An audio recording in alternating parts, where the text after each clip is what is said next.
Hoje eu gostei muito de muitas coisas que você falou, sabe? Opa, Porque legal. às vezes a gente passeia por um lugar que é difícil, né? Porque, na verdade, o outro vai. Eu tinha até pensado numa coisa, sabe, Rei? Depois eu vou mandar para você. Tem uma foto na internet que chama um rinoceronte pintor. É fantástico. É um rinoceronte que pinta várias paisagens, mas sempre tem aquele chifre nas No paisagens. meio. Ele jura que as paisagens têm aquilo. E Porque todos nós ele vê o chifre. vê qualquer paisagem, ele vê com aquele chifre projetado. Entende? E isso é a melhor representação das nossas crenças, que são invisíveis. E é o mundo que a gente vê é tonalizado por elas. Né? Então, isso faz com que as pessoas escutem o que a gente fala do jeito que ela pode, do jeito que as crenças permitem. Então, hoje o papo de vocês passou exatamente nesse lugar que é assim, algumas pessoas podem escutar e pronto. Aí, a partir dali, entorta e escuta tudo torto, sabe? Uhum. Porque quando esbarra numa... Porque, assim, quando a gente agride a crença do outro, ele se sente totalmente Desconstruído, né? Ele se sente exatamente, ofendido, construído. desconstruído. Uhum. E aí ele, pronto, a partir disso ele reage. Aí a gente É. vai para aquele modo do cérebro que emburrece a gente, e a gente só defende a vida, como se tivesse, A, entendeu? aquela Quando a nossa fosse crença aquela, como se fosse aquela ela é direção ofensiva. impactada, a gente sente que é desconstruído mesmo, é um risco de vida. E isso faz as confusões todas no mundo. Olha aí o que a gente está vivendo. Tem coisas que é patético. Como é que alguém pode achar que isso é bacana? Como alguém pode achar que isso... Entende? Mas é isso. É o chifre do rinoceronte projetado na cena. Perfeito. E é assim que todos nós enxergamos o mundo. A partir do nosso chifre. E aí, meus consagrados, tudo beleza com vocês? Aqui quem está falando é o Rafa. Aqui comigo está o Reinaldo e como convidado especial, essa pessoa maravilhosa que vocês vão conhecer um pouquinho, chamada Sheila Salgado, tá bom? Seja muito bem-vinda, Sheila. Desde já, gente, esse episódio é um episódio muito especial, então, por favor, assistam até o final. Não se esqueçam das suas obrigações youtubísticas, de curtir, compartilhar, se inscrevam, perfeito? E é isso, gente. Esse episódio vai ser um episódio repleto de emoções. E, enfim, eu vou parar de falar um pouco, eu já estou um pouco meio coisado aqui. Vou passar a palavra ao meu grande querido professor Reinaldo. Rei, é contigo. Fala, Rafa, fala Sheila, fala galera. Então, sejam bem-vindos a mais um vídeo. Nosso primeiro bate-papo que a gente organizou. A gente não podia ser mais assim presenteado do que a Sheila poder estar com a gente. Sheilinha, ela vai falar dela, mas ela é fisioterapeuta e eu conheci Sheila no início da minha história, do meu trabalho profissional, quando eu resolvi trabalhar com pessoas com deficiência. Então, Sheilinha, sinta-se muito bem-vinda. A gente está todo mundo nervoso um pouquinho, assim, mas sabe que a gente está junto, de mãos dadas. Então, vou te passar a palavra para você fazer sua saudação, né, inicial, e na sequência a gente vai puxar o nosso papo aí de coisas muito bacanas que, enfim, que permeou a nossa história e de coisas que vão surgir. Seja bem-vindo. Gratidão pelo convite, estou muito honrada de estar aqui com vocês hoje, muito nervosa também, né? Mas bom dia a todos, e é uma honra poder estar compartilhando eu acho que é um grande encontro nosso, né? Um grande reencontro, eu acho, né? E eu estou muito feliz de poder estar aqui nesse canal que tem uma missão tão nobre, né? Que é inspirar vida. Valeu, Sheila. Estamos precisando de inspiração, né? Estamos vivendo um momento tão confuso que eu acho que inspiração é tudo que todos nós precisamos para ter forças para seguir adiante. Verdade. Sheilinha, eu falei, assim, agora em off, né, quando a gente se reencontrou depois de tanto tempo virtualmente, porque a gente até trocou uns WhatsApps, mas a gente há um tempão não se via, né? Que pena que eu não estou perto para poder te dar um abraço. Eu contei para Rafa, né? E reforcei isso para você e vou reforçar para todo mundo. Sheilinha foi um divisor de águas na minha vida, galera, porque a Sheilinha trouxe, com a bagagem de vida dela, ela trouxe um know-how, sabe, uma experiência que, aliada à sensibilidade, à essência dela, tornou ela uma pessoa muito diferenciada assim, no dia a dia do trabalho. Então, ela, como uma espécie de mentora, ela guiou muito os meus passos. E Sheilinha, ela traz dentro da composição da personalidade dela, além de buscar muito conhecimento, muito estudiosa, ela aliou isso a uma coisa mística, bacana, uma coisa mística no melhor sentido da palavra mistério, que é dessa visão holística que a gente, hoje todo mundo fala, mas a primeira vez que eu escutei foi num dos cursos da Sheila, que é essa questão da globalidade, da inteireza, da integralidade. E ela tem essa coisa que eu falei para o Rafa, eu não vou falar mais, deixa eu contar isso para todo mundo. Ela tem uma coisa muito gostosa, boa, que é de meio bruxa, porque ela é muito sensível, ela é muito sagaz, assim, ela vê as paradinhas tipo um ser da natureza, assim, tanto é que agora ela está em conservatória e diz que, não quer sair mais de lá, que é um paraísozinho. Eu sei que é um lugar bucólico, né? Assim, eu lembro de conservatório como um lugarzinho tipo, sei lá, Visconde de Mauá, porque ela é um serzinho da natureza mesmo, de muita sensibilidade, muita astúcia. Então eu queria te falar para todo mundo isso, Sheilinha, você me tornou um ser humano muito melhor, assim, dentro do processo de lidar com a pessoa com deficiência, você me ajudou a desconstruir e a reconstruir a minha visão de mundo, a minha visão do ser humano, que foi transferido, acho que, para todos os setores da minha vida. Então, se num determinado momento eu quebrei os preconceitos, venho quebrando, que acho que eles estão sempre ali, com relação à questão da deficiência, isso se transportou à questão da sexualidade, se transportou à questão racial, se transportou à questão social, se transportou em todos os sentidos. Então, eu estou muito feliz que você possa ter sido a nossa primeira pessoa, porque você, para a gente, né, e o Rafa desfrutou dessa magia diretamente, mas não diretamente contigo. Então, é isso. Então, Sheilinha, conta para a gente um pouquinho de como é que começou a sua história, do seu trabalho dentro dessa área, né? Você contou para mim que você cursou a BBR, que eu nem o curso de formação de fisioterapia na BBR, que eu nem sabia que já tinha tido um curso de formação, e depois você falou sobre a DEF, mas conta um pouquinho para a gente. Então, a escola da BBR foi a primeira escola de fisioterapia do estado do Rio, acho que do Brasil, né? E era uma escola pequena, e foi a primeira. Na época que eu fiz vestibular, só tinha lá na ERJ, dentro da BBR, e na UCP de Petrópolis, não existia mais nenhuma outra, né?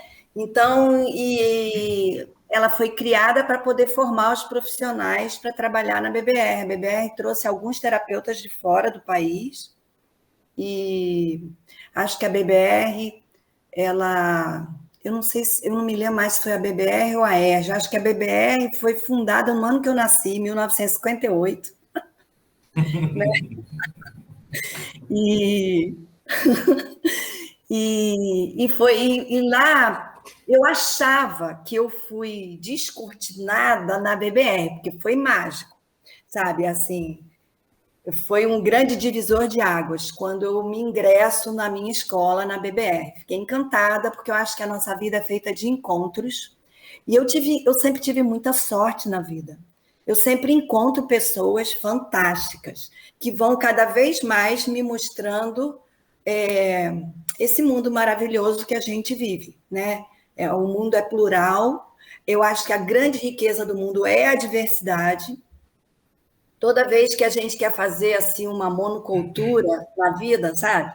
a cultura do uma coisa só, tudo igual, isso empobrece a vida, empobrece o solo, empobrece tudo, né? Então, assim, quanto mais múltiplo, mais todo mundo ganha. Então, eu achava que começou tudo com o vestibular.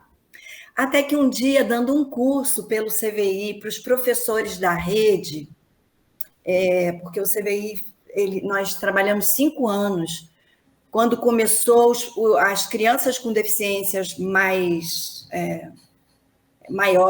ir para a rede regular, a gente trabalhou em parceria, ajudando. Então, acho que as 800 primeiras crianças com deficiência maior, física, que ficou na rede regular, a gente estava envolvido nesse processo, né? Fazendo adaptação, preparando o professor.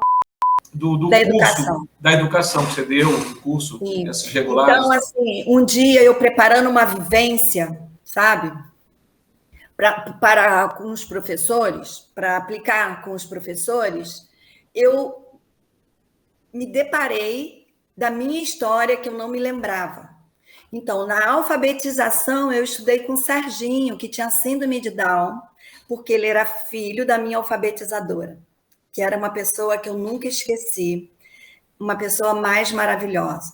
Eu estudei com a Ana Cris, que escreveu já 3 livros, um deles é Ana Alfabeta, porque ela levou, acho que 30 anos para conseguir o diploma de professora, só porque ela tinha paralisia cerebral, escrevia, digitava com a língua. Digitava, não digita. E as pessoas não aceitavam. E aí eu comecei a ficar, eu falei, gente, eu não acredito. Então eu cresci. Eu fui para o Colégio Brasil, que é uma escola maravilhosa que não existe mais. Só que quando eu tinha, acho que foi em 61, eu tinha 3 anos, teve um incêndio do circo em Niterói, que foi um horror. E eu estudei com muita gente sequelada do circo. Eu fui banco do voleibol, era banco de reserva da Luciene, que não tinha nenhum dos dedos, pela queimadura do circo. Ela levantava muito bem, eu era banco dela. Então, a vida foi me mostrando que tanto faz, sabe? O meu pai tinha um empregado no sítio que capinava o sítio, ele não tinha uma perna. E ele, se virava na muleta e na enxada. Aí o pai tinha uma loja, um dos cobradores, naquela época tinha cobrador que ia, né, era cego. Eu adorava tudo isso. Só que isso foi sem querer, entendeu? Eu não tinha me dado, eu não lembrava disso. As pessoas me perguntavam por que você foi para a fisioterapia. Eu fui para a fisioterapia porque eu fiz o técnico de enfermagem, eu sofria muito, eu vivia chorando pelo hospital, que eu não aceitava algumas coisas. E um dia minha professora, enfermeira, falou: você não vai ser enfermeira.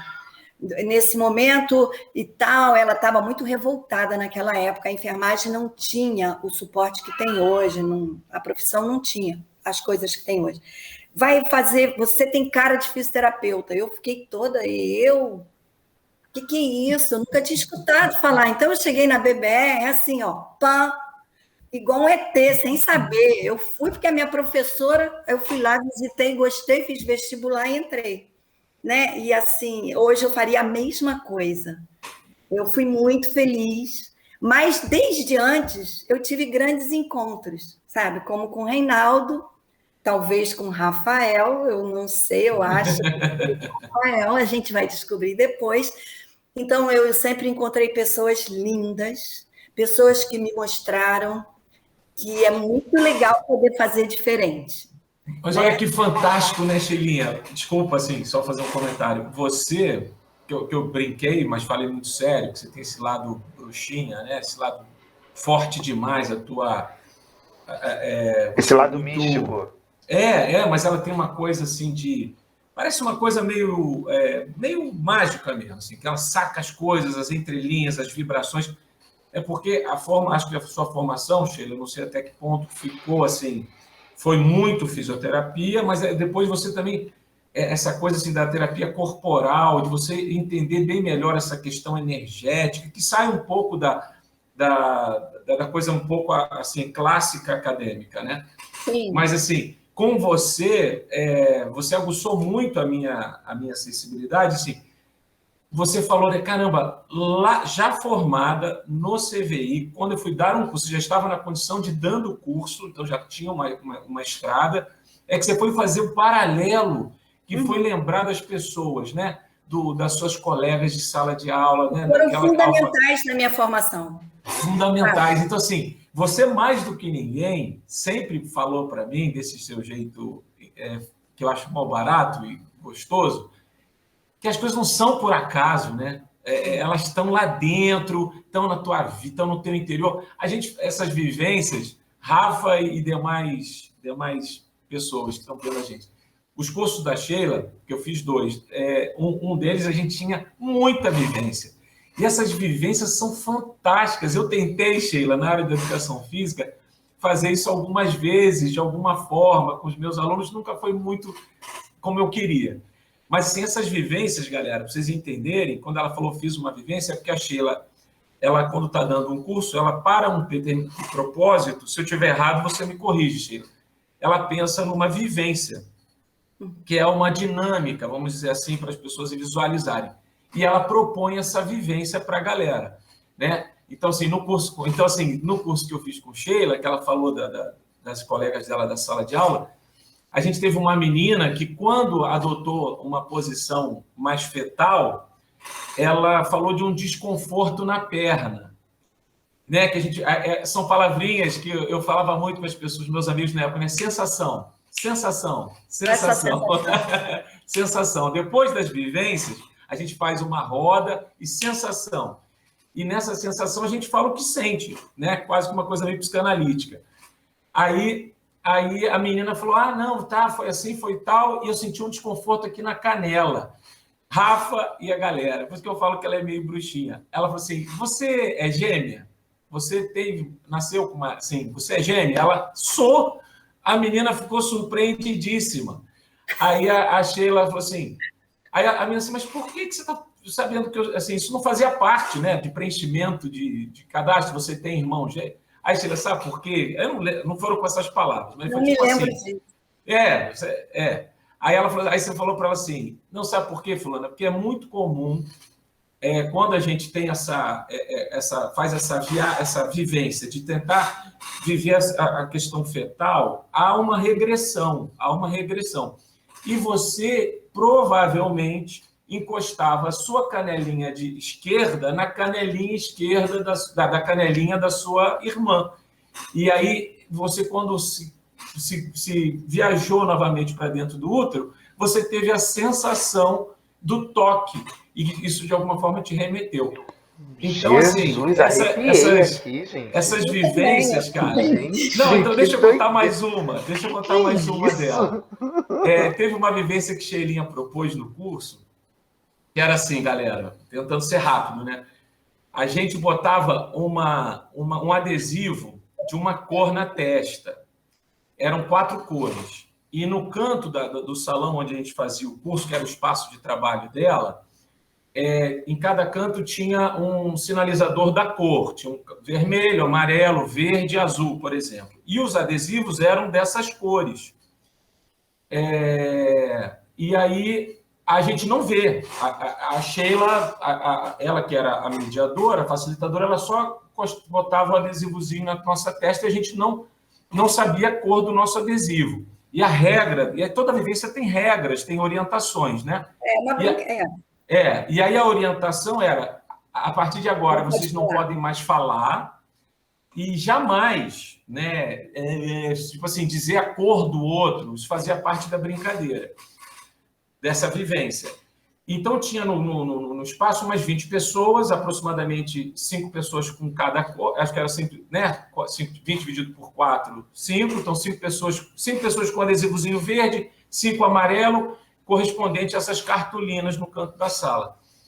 E aí ela falava, gente, vai cair uma bomba aqui. E os cantos eram uma base era um abrigo. Quem não estiver no seu abrigo vai morrer. Em alguns segundos. Em alguns segundos. Mas só vai sobreviver se você estiver no abrigo certo. O amarelinho tem que estar no canto onde tem a cartolina amarela. O verdinho e assim por diante.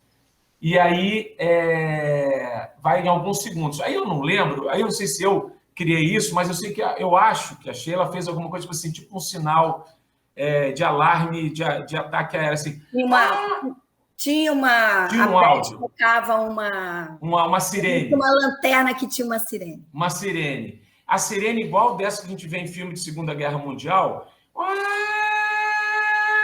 Cara, Rafinha, eu tava achando, Reinaldo, atleta de polo aquático, professor de educação física, que tem um coração que tenta ser um coração bom.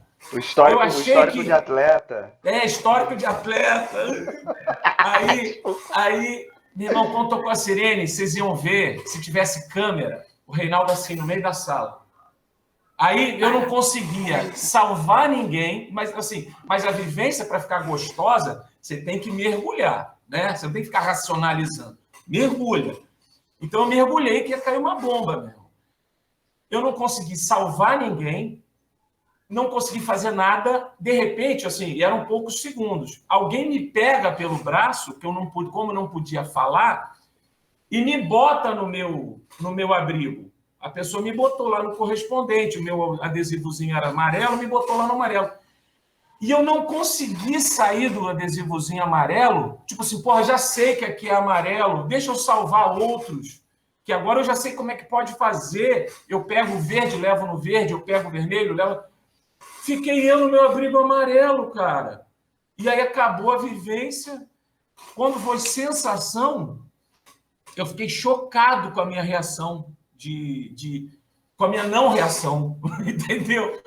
Mas, enfim, isso assim, foi fantástico, porque isso gerou uma série de reflexões na minha cabeça. Por assim, Sheila é fisioterapeuta, mas ela não é aquela que aborda apenas a questão articular. Ela entende disso como ninguém. Acho que assim, sobretudo, mas em lesão medular no Rio, ela é uma ultra referência. Mas acho que ela entende tudo. Mas a Sheila conseguiu aprofundar nessa parada assim, tá, cara, mas por que você acha? Sensação. E aí você vai viajando, é uma tipo um mergulho uma hipnose, de... tipo uma hipnose. Não é hipnose, mas você mergulha numa psicanálise assim, catártica, entendeu, irmão? Muito bacana. Então eu podia falar mais 2 horas.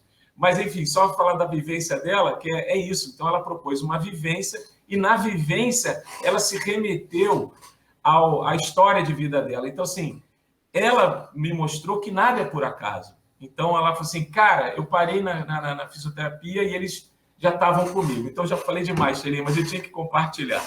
Então, fala mais, Sheilinha. E você contou para mim que, de repente, você ajudou no processo de fundação do CGI. Conta para a gente o que foi isso. Então, lá na BBR, eu me envolvi logo de cara com um clã, que era o Clube dos Amigos da BBR, que era a força da BBR. Eram ex-pacientes que voltavam lá, já dirigindo para jogar um basquete e tal, e eu me envolvi politicamente, né? Era final da ditadura, um monte de coisa não podia. A BBR era sobrevoada ainda por helicóptero, porque a gente almoçava na PUC, era uma confusão naquela época, né? E eu descobri a política, eu sou filha da ditadura, né? Nessa época, e me encantei pela política da pessoa com deficiência. Dali, o clã BBR foi expulso da BBR, foi onde começa a derrocada da BBR, a fraqueza dela, porque essa era o diferencial. Essas pessoas que já estavam na vida frequentarem para ajudar quem estava chegando lá, mergulhado em tanta tristeza, em tanta desgraceira, né? Porque aí via o que pode acontecer depois, né? E aí, quando o clã saiu, eles fundaram a Adferge, eu estava envolvida na Adferge, e depois de alguns anos de Adferge, a gente sentia que não tinha renovação, e a gente percebeu que precisava de algo diferente. Na Adferge, a gente já tinha... Eu já fazia parte de um... Como é que chamava? A gente dava palestra em hospitais sobre lesão medular, porque essas pessoas ganhavam tanta sequela por desconhecimento. A informação naquela época era ouro em pó. Víamos de um momento que ninguém podia falar, não existia internet, sabe? Então, aí a gente vai para os Estados Unidos, eu e Rosângela Berman, que hoje trabalha na Unicef, e descobre o movimento de vida independente. E a gente ficou fantástica. Aliás, vai uma dica. Tem um filme maravilhoso, não sei se vocês viram, que ganhou o Oscar, Crip Camp. É a história do movimento de vida independente. É maravilhoso. Rafa, você vai amar. Eu vou procurar saber. Foi o que eu falei, eu tive muita sorte na vida. Na BBR, eu conheci a nata da política do Brasil.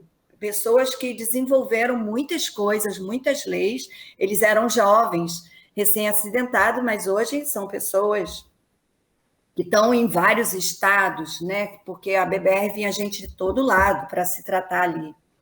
Depois eu fui para os Estados Unidos, pelo Companheiro das Américas, já num projeto de educação especial, na época era educação especial, e fui para Berkeley, conheci essas pessoas que vocês vão ver no Crip Camp.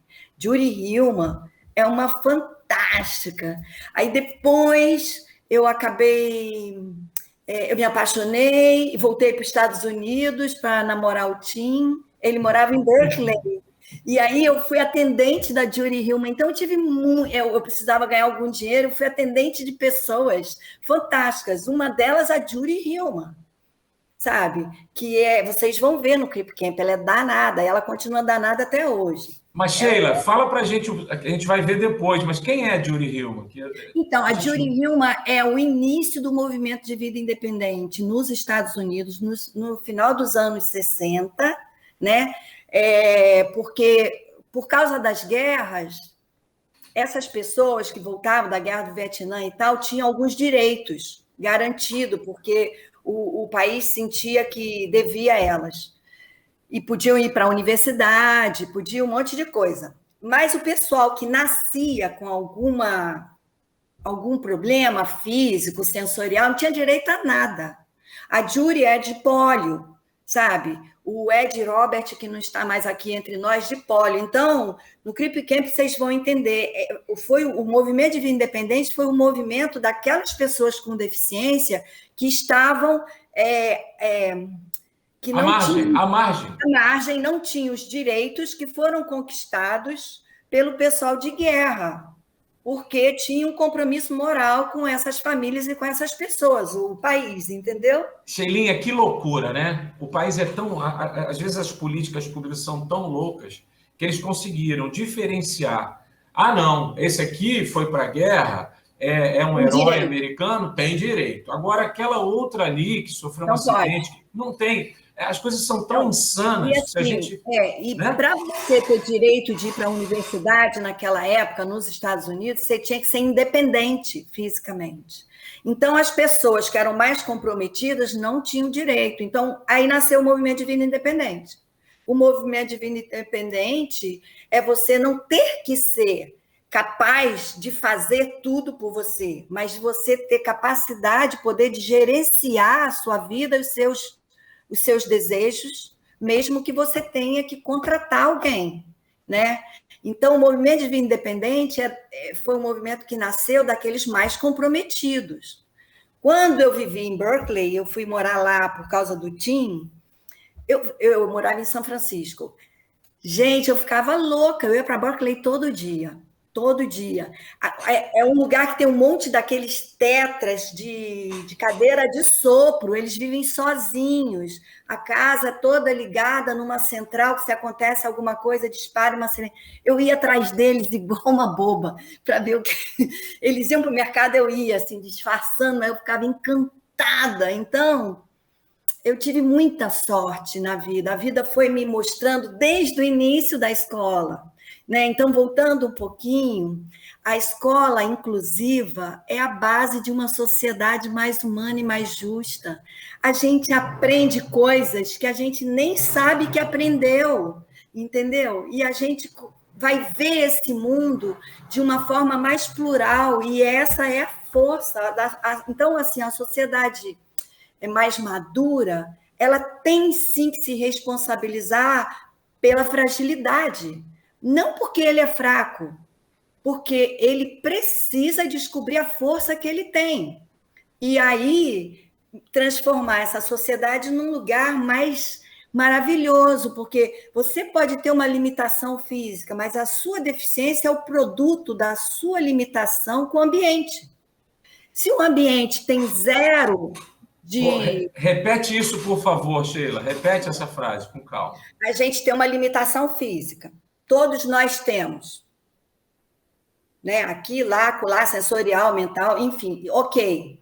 Isso é uma característica, como vocês falaram hoje. Só que a relação da minha limitação com o ambiente que oferece obstáculos ou acessibilidade vai dar um produto. Então, assim, eu tenho uma deficiência física muito grande, 5. Mas o meu ambiente é 0 de barreira.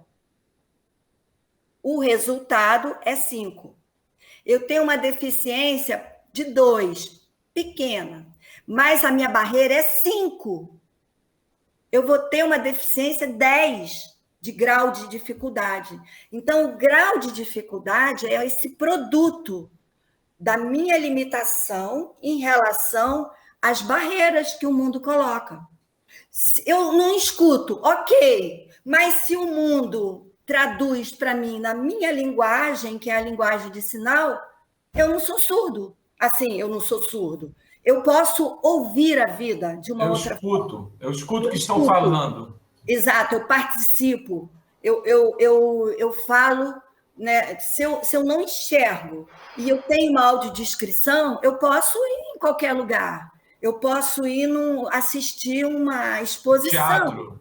E aproveitar o que aquela exposição tem para me oferecer. Então, na verdade, a deficiência é o produto. Quanto mais barreira a nossa sociedade oferece, a gente aumenta a deficiência, sabe?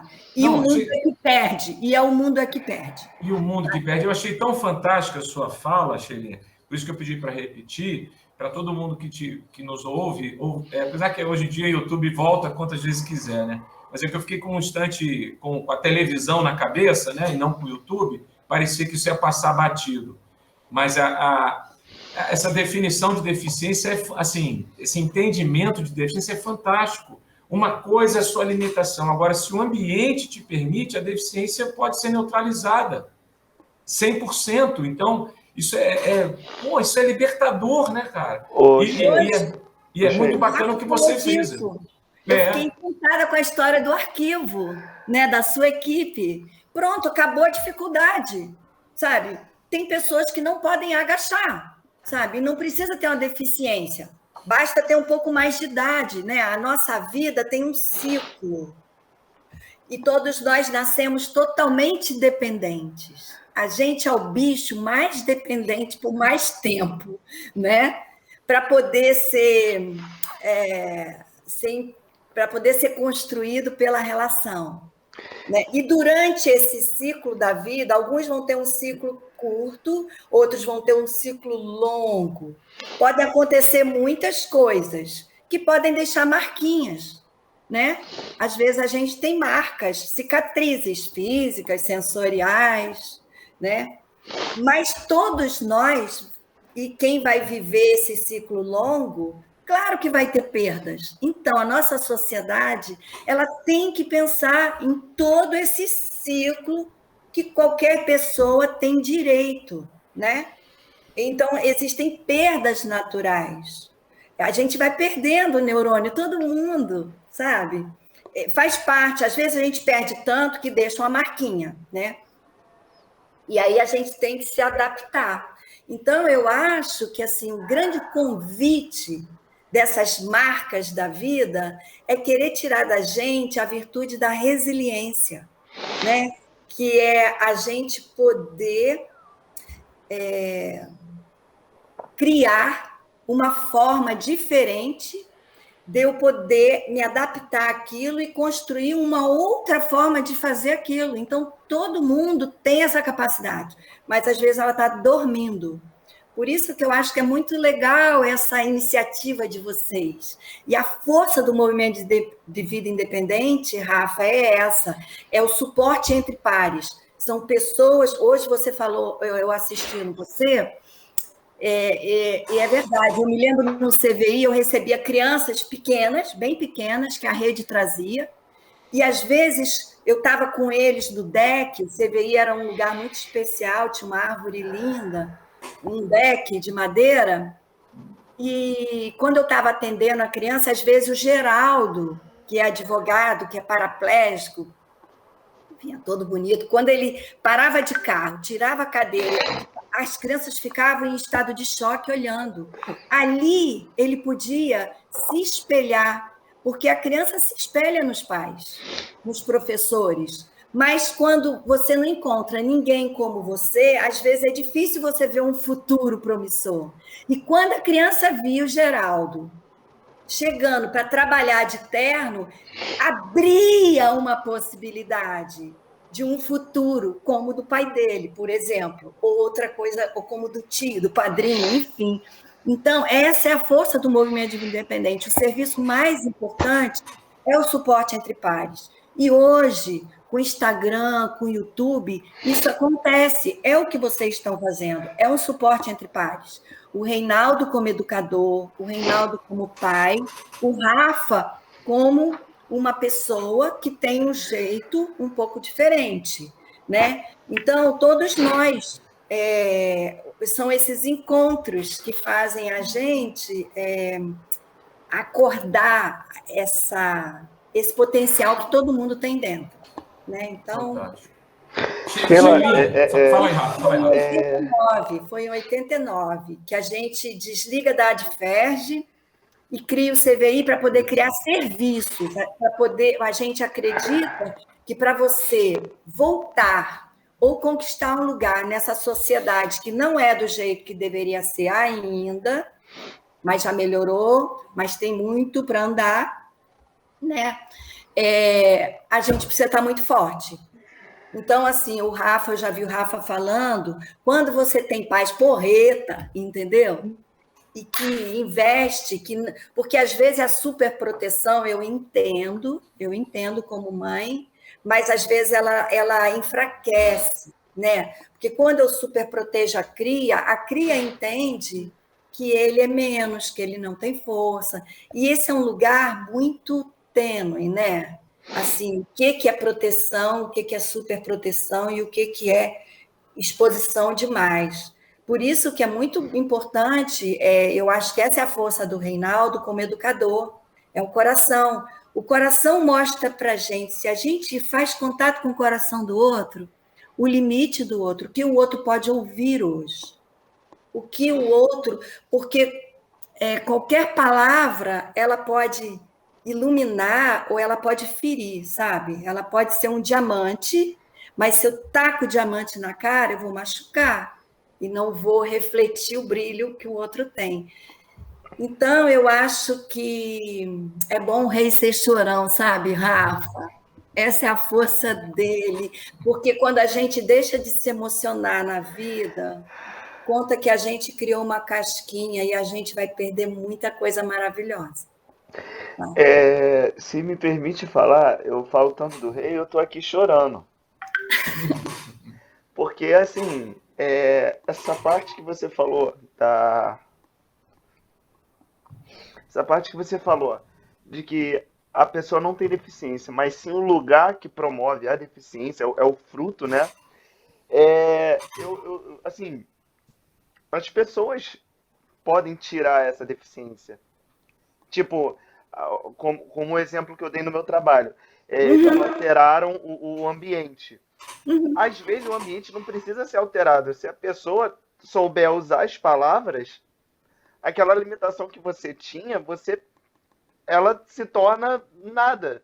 Igual como você falou da questão do diamante, né, da palavra. Então, assim, não é só a adaptação do ambiente, mas é a adaptação da pessoa.